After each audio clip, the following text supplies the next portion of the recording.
And she said, "You want the job?" And I said, "Yeah, I do want the job." And she looked at me and she said, "Go tell blank, my boss at the time, you want the job." Hey, Nicole, what do you get when a former corporate CEO and a do-gooding executive walk into a recording studio? Well, Erin, nothing, because the two of us are usually on my couch or Zoom because wine. You get a podcast created for Gen X women who are bought into the corporate world but fed up with the BS.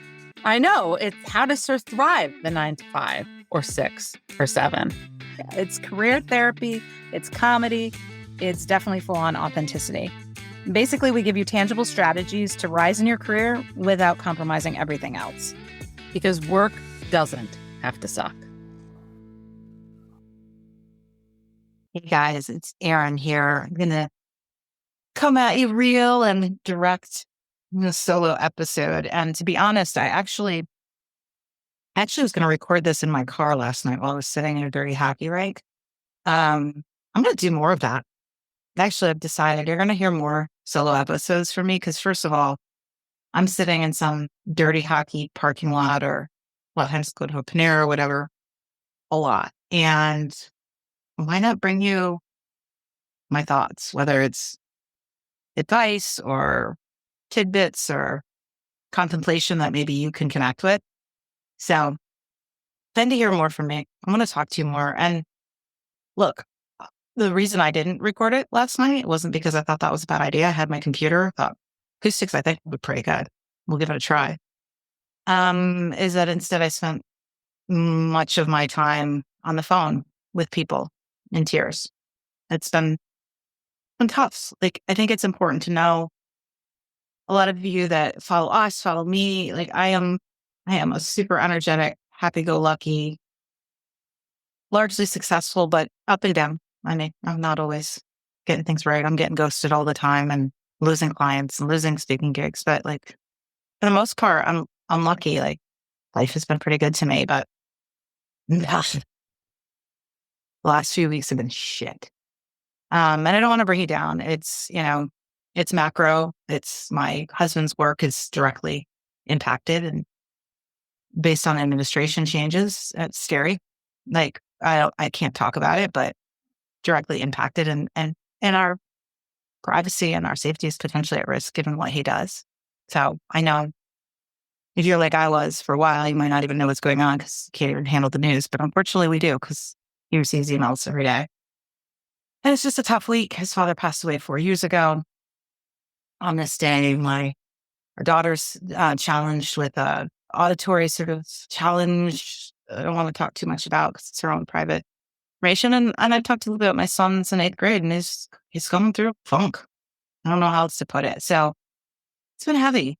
So that's why I didn't record. And actually, one of the things I wanted to tell you about that before I talk about what I want to talk about, which are sort of 3 key things that I see with everybody, almost everybody I coach, and some advice that I just recently gave to somebody that I think might be helpful for you. But back to last night, I called on a couple friends, let's call them relatives, for support and was vulnerable. And one in particular, said, happy to help. I was looking for some mentorship for my son. I had a friend give me advice that, you kind of need a team mech because it's not necessarily can be the parents. And it was great advice. Like we're looking at it for school. Who does he connect with outside the home? Who does he look up to?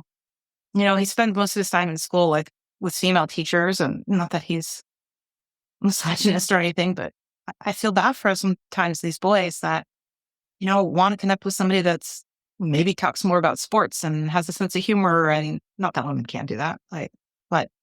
But anyway, the lesson was that when I called this person, they said I had no idea and be more than happy to support and get more involved with him. And I think this is not why I meant to record this. I don't mean to get teary. But I think in our lives, we tend to think we're going to be bothering somebody that we don't reach out because we know they're busy. We know you're busy. Heaven forbid a phone call, even a text. They might be too busy. And the reality is sometimes we need reach outs. And yes, we may be busy, but we need you, but people don't know that unless you tell them. And people don't, may not tell you unless you reach out. So I think in times like this, and it's winter here in the Northeast and it's just hearken.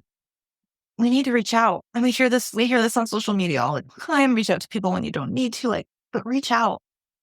People are going through shit, whether it's the macro, fogged up things that are going on with our country, or it's with their company or with their family. And so that one simple phone call really helped me, and I think will help Nick. And so do that. Don't be afraid to ask for help. Don't be afraid to tell people when things are low. Don't be afraid to reach out.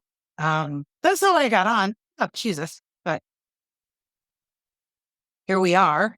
I mean, if we can't be authentic and real and raw right now, we're never going to make it. So there you have it. But the reason I wanted to record is I had a discovery coaching call yesterday, which just means jump on to hear from them and tell them about my coaching and see if we should work together. And she might be listening. I'm not going to use her name. She's a podcast listener, but when I asked her the things that were holding her back, and she named, sort of those key things, the same thing that comes to my head a lot of times is it's so sassy, but it's hashtag you're not special. And I don't mean that in a bad way, but you're normal. These are things that even coaching clients of mine that are older and one might think wiser and more seasoned than you are. These are the things that I work through with them. And so I wanted to just tell you those things and just some of the ad hoc advice in the moment that I gave her that I want to give to you too. I mean, it won't solve everything, but maybe something will resonate with you. And then I have my own sort of thing I need to do and take my own advice. So the first was, she admitted she defaults to hierarchy. And I thought it was so interesting. She said that even when she was, especially earlier in her career, she even had trouble not calling, people that were more senior or older, Mr. or Mrs. And this is not a bad quality. This is how she was raised. It was a respectful thing, especially for those of us in older generation, boomers, Gen X. Nowadays, most of the kids call me Erin, which I actually love, but that's how we were raised, right? The respect was the Mrs. Hatzakostas or Mr. Smith. And she told me a story about how she was in a meeting one time and somebody encouraged her, you should, give your thoughts or push back. And she's and she said to me, but hey, I can't push back on, the senior vice president of blah, blah, blah. And I said, well, what's their name? And she told me, let's just call it Sally. And I said, so you had to push back on Sally. And it sounds so simple, but I could see her face change. We tell these are just people, blah, blah. Say their name, stop calling them by their title. They are a human. And then I told her a story. This is how I default. I told her a story about one of I'm not shy about it. I call it my girl crush, looked up to, I can't even call it mentor because I don't even talk to her for years. When I was at Adno, was this woman, Jean Latour. And I just would see her at the coffee kiosk and she's so cool and pretty and approachable. And she was in the C-suite. And I was just I just look up to her, but I didn't talk to her. So this was this untouchable woman, right? She was just my everything. And I couldn't even imagine at the time, being at her level or, I could imagine talking to her. I wasn't that much of a scary pants, but over the years, I got to know her as I became executive. I think I had a couple interactions as I sort of sat in different rooms that maybe she was in. And then when I left, she was at another company. She actually recommended me come in and speak to them. I actually did a bunch of work for the company she was at and workshops and large virtual speaking gigs. And so we got to know each other that way. And I'm excited to say that she is now a friend. We text each other. We have lunch at least once every 9-12 months. She's been involved in my book. The role was reversed. And at the end of the day, she's Jean. She's a human. she was just like me. She was a youngin' that came in, and it's the same for you. The people that you put into these titles and these hierarchies, first of all, came from the same exact place you did. They did not come into the company as an SVP. And they came in as Jean. They came in as Sally. They came in as a human. And every time that they get promoted, you've been promoted. You know how you feel. You don't feel like different, right? You feel like the same person that's probably even more insecure because you're like, crap, do I really know what I'm doing at this next level? That's what they're thinking too. They're sitting in a room at maybe another level and going, gosh, should I really be there? So the first thing is you really have to start thinking about humans and get away from this hierarchy. Like, we don't live in a country where there's a caste system. We live in a country where there's hierarchy simply to have organization. That's why hierarchies to organization, right? It's and not big O, but like small O. Like, it's really mostly just meant so that we can corral the cats, that people have to go, someone to go to, that they don't get lost in the shuffle. It is not an indication necessarily of people's worth and their talent and who they should be. Here's the second thing I told her that I want to tell you guys too. I said, you know what? If you asked me, what's the number one quality of your team right now? I have two, Rachel and Kate, who support Be Authentic Inc. and the podcast and my business overall. And I will tell you this, no bullshit, because I actually said this over the holidays. For both of them, the number one quality isn't their, Rachel's ability to edit a podcast or to develop marketing materials, or Kate's ability to work with clients and come up with systems. Number one quality is that they're not a bobblehead. Period. End of story. That's first thing that comes to mind when I go on a meeting. I know if I come up with an idea or say something, they are not bullshitting me if they agree. And they will tell me when they don't. And so I wanted her to understand that this challenging, potentially the hierarchy, it's the thing we crave.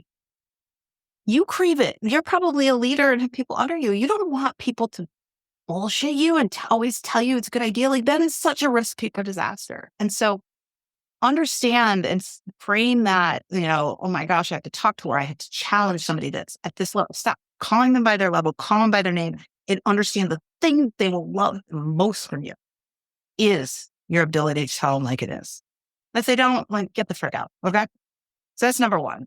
Number two, the second thing is she talked about, her sometimes eluding sort of a negative situation, whether it's protecting her people from something because, she doesn't want them to have to deal with the pain and suffering or the emotional thing of maybe they have to coordinate a layoff or do something that's controversial. Or if she's got, a challenge on her team and having those tough conversations. And again, this is so normal. And this is where having somebody at your side to be able to talk about these things, because it's all about the mindset. It's 100% about the mindset and being able to slow down and understand that when you protect people, you're only hurting them. And when you protect them from tough conversations, you're only hurting them and the rest of the team. And if you can't think about it in the big picture, you can't think about it, what's the feeling going to be at 2:05 when I tell them that we might have to move them off this project? You have to think about, what is the feeling going to be like in 3 weeks from now when our project isn't being done and all of our team is impacted because I didn't have that tough conversation. And so, I was telling her that one of my longstanding coaching clients, who is the president of a private equity-backed company, she actually then, over our time coaching, became the president of 5 different companies that they rolled under her. I mean, she's older than this coaching client that I'm talking about. And we still worked through those tough conversations. Actually, almost every coaching client I've had, every executive, that is one of the biggest benefits, is to be able to talk through their feelings and think through the mindset and also the strategies for that. And so when she told me that, I thought, I feel you, sister. Join the club. Join the club. Join my club, because I don't like it either. I hate having tough conversations.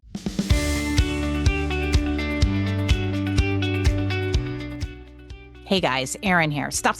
Do not do it. Don't fast forward. I have something too important. I have a couple of very passive aggressive questions to ask you that you don't want to miss. Here they are. 1, do you find yourself often comparing yourself to others?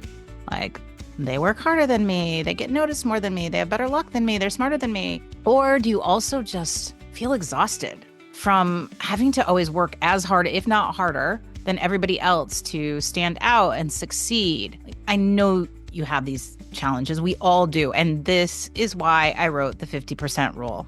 And I know you need to read another book like you need a hole in the head. But I'm telling you, this book and this rule, I'm obsessed with it. And it has changed my life. It has changed the lives of others around us.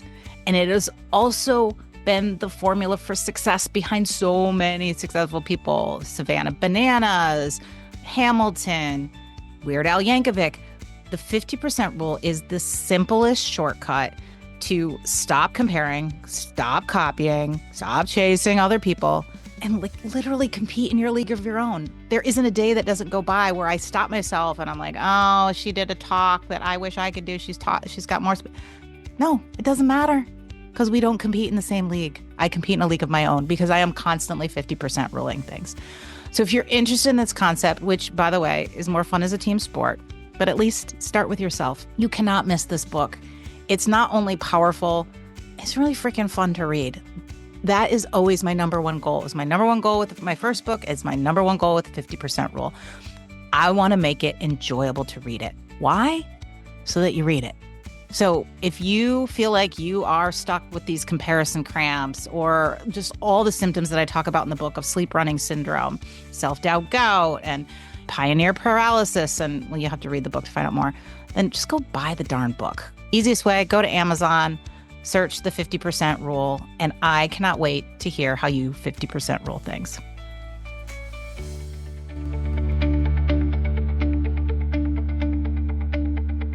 And then the third thing was, she said that she doesn't say out loud what she wants. So her situation is such that her boss is retiring, is leaving, and she'll now be reporting directly to the CFO. And they're not replacing her boss. Of course, she says, does that mean that I start, people are asking if I have a job. But the reality is nobody ever knows what she or what you want if you don't tell them. We so have this misconception that people are walking around. First of all, I'm sorry, give them 2 shits about what we're thinking. They are so overwhelmed and stressed and thinking about their own job, their own challenges. I know that's not how they're supposed to. I know as leaders, we're supposed to be focused and having conversations. For the most part, they're not. And if they do ask, a lot of times we're ill prepared, right? Like, what do we want? Well, we feel like it's selfish, first of all, if it has anything to do with like level and pay and prestige. And the reality is all they want is clarity. And I was telling her the story about when I became interim CEO for Payflex. And at first I was pissed because they were like, oh, we're going out to, interview others. Basically what I heard was go in to see if anybody's better. And I thought, well, actually, I need to see if I even want this job. And then as I started going on, I was like, oh, actually the CEO job is easier than the COO job. By the way, there's a whole lesson in that too. Why was it easier? Because I had the same goals, same challenges but I had the authority. When I was COO, I was handed those same things. We need to cut costs by $3 million. We need to do this. But like when I would suggest things, not all of it was embraced, or I didn't have necessarily the authority to go out and make it happen. And so side lesson 3A is sometimes the higher level jobs are actually easier because you're kind of doing the same shit, but you have more control. And so anyway, I decided I wanted the job. And of course, so what did I do? What do most, especially women, do? We show that we want the job by doing a good job, right? I went into my boss's meeting. We started kicking ass. We started turning some negotiations around.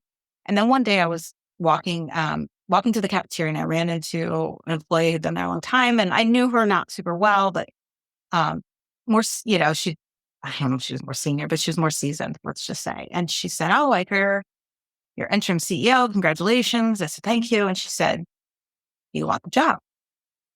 And I said, yeah, I do want the job. And she looked at me and she said, go tell blank, my boss at the time, you want the job. And I never would have done that. I never would have even thought of that. I thought, well, she knows. I go into her one-on-one. She sees me working hard. And part of it, there's two parts to that. Probably only 35% of that is the clarity, quite frankly. Okay, yes, Erin does want the job. The other 65% is showing that I have a little bit of cojones to say I want the job. Because each level, the requirement to have cojones goes up, right? Like that is, HR doesn't put that in the job requirements. I'm going to tell you, like having some cojones, having some guts becomes a bigger and bigger piece of it. And demonstrating when we have those tough conversations, we think they're so selfish, but actually what they're doing is they're demonstrating what we would do as CEO, as VP, as SVP in that job that's going to require those guts in conversations internally, in negotiations, et cetera. And I really, credit that person for telling me that. I don't know if I would have gotten a CEO job, but there was something so simple and so powerful about that. And so, I told her that story. Now, the good news is she's going to work with me. And when I was reflecting on it, I'm so freaking excited that she is like the perfect client. I reflected on the doesn't say out loud what she wants. And I'm like, you know what, Erin? Take your own freaking advice, especially as it relates to coaching. I don't talk about that. You probably never even hear me talk about coaching. And you're probably, if you do, you're like, I have no freaking clue. And what does she do? I don't talk about what I want. And when I say what I want, like not selfish for me, but what I want, because it is the perfect client. So I'm going to tell you, you can click out here if you never have any interest, but I'm a really damn good coach if I have the right people. And, the place where I'm just so incredibly lucky to work with people and where we make such magic are humans, men and women, but vulnerable humans. I've worked with both that are at a senior level already. So I'm not going to give you a title because then I say number one, like we are not titles, we are humans. And you're not coming to me because you're totally miserable and you want to get the frick out. I've coached those people and I will, you can come to me, I will find you a great coach that I kind of consider more career coaching, right? Because then it's about networking and your resume and all things I've done and I can really help with, but that's not my superpower. It's not my sweet spot. And actually I just had a coaching client that worked with me for a while and I actually moved her over to a colleague because I just think it's a better fit. So I will never bullshit you and just coach you but it's somebody that is looking for something more, is looking to raise to that next level, whether it's the C-suite or having more companies under them, or maybe it is to get to the VP or the SVP level. And they want to do it through actively working through things. So what do I mean by that? There are executive coaches. I'm not an executive coach. I am a quasi-executive coach. An executive coach tends to have, 6 months of training on frameworks and questions to ask you and will really help you with mindset. And I think that's awesome. But I only take half of it, the 50% rule. Like I do that. I slow people down. I sure as hell don't come and just tell you what the frick to do because nobody responds to that well.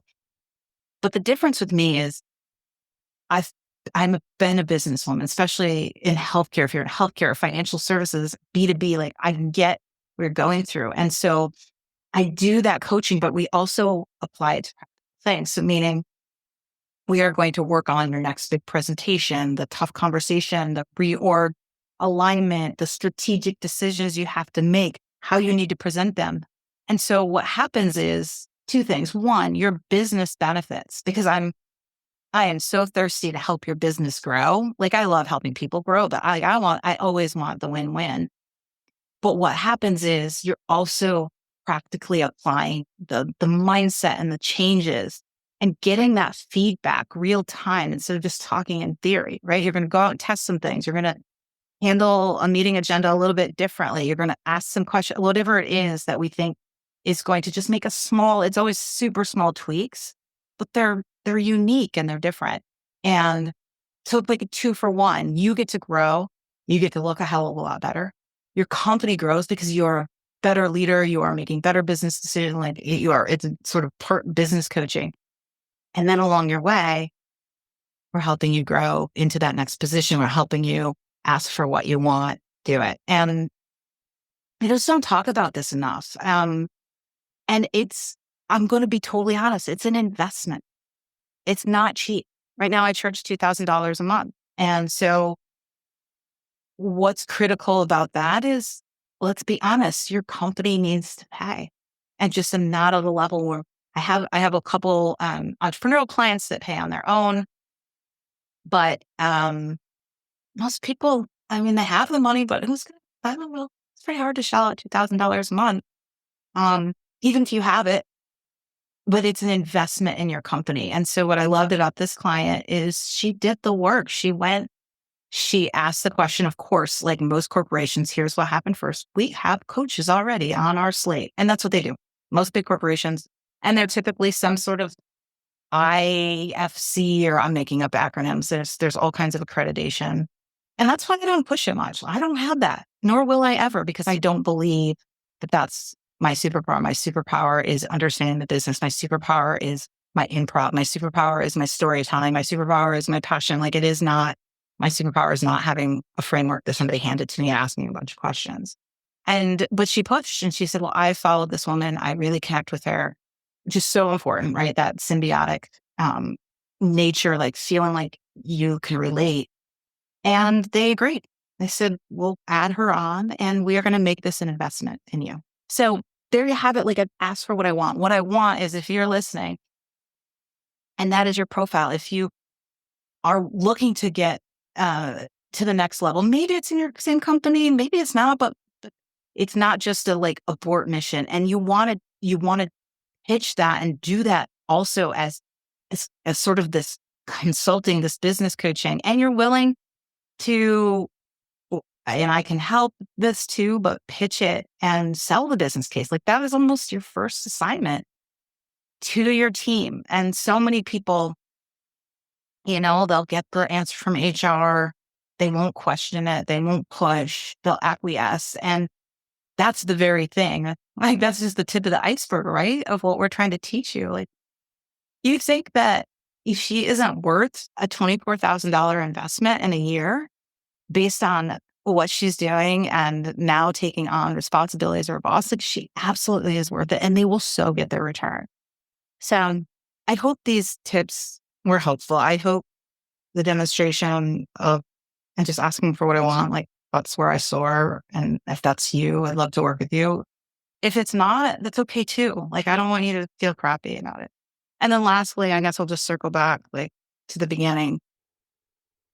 None of us are perfect. I am out on social media a lot, LinkedIn in particular. I'm mostly okay, but I'm not always okay.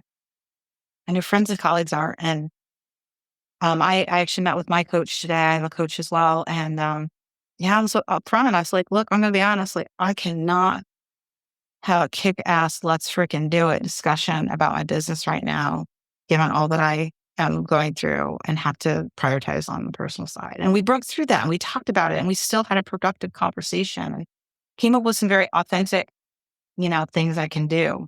And I want to give you the same grace. Like, now is not the time to push on the shoulds and to force things and quite frankly, to do things alone.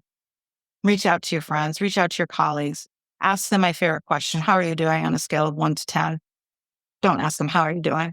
They're going to say good. Ask them how they're doing 1 to 10. And they're 4 or even a 7. Like, ask them what's bringing down. Challenge them. Be there for them. And most importantly, be there for yourself. So if this was helpful, stay tuned. Next one, we'll do another one from a dirty parking lot on a hockey rink. But for now, I'm signing off for my cozy little office on a Friday. Wishing you a wonderful day. I'm wishing myself a wonderful weekend.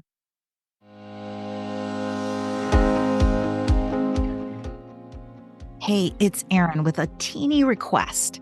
If you have ever gotten any value from this podcast and you'd like us to stick around, plus you want it to continue to grow so we can kind of swindle bigger and more knowledgeable guests to join us and to keep providing you with tangible and inspiring actions you can take to achieve the career and life you deserve, could you please just take 1 minute to leave us a rating and a review? Those reviews go a long way in attracting guests to the show, and candidly, they really make Nicole and I's day. We see you. We really do. So when you have the time and inspiration, we'd love to see a rating and review from you. Thank you.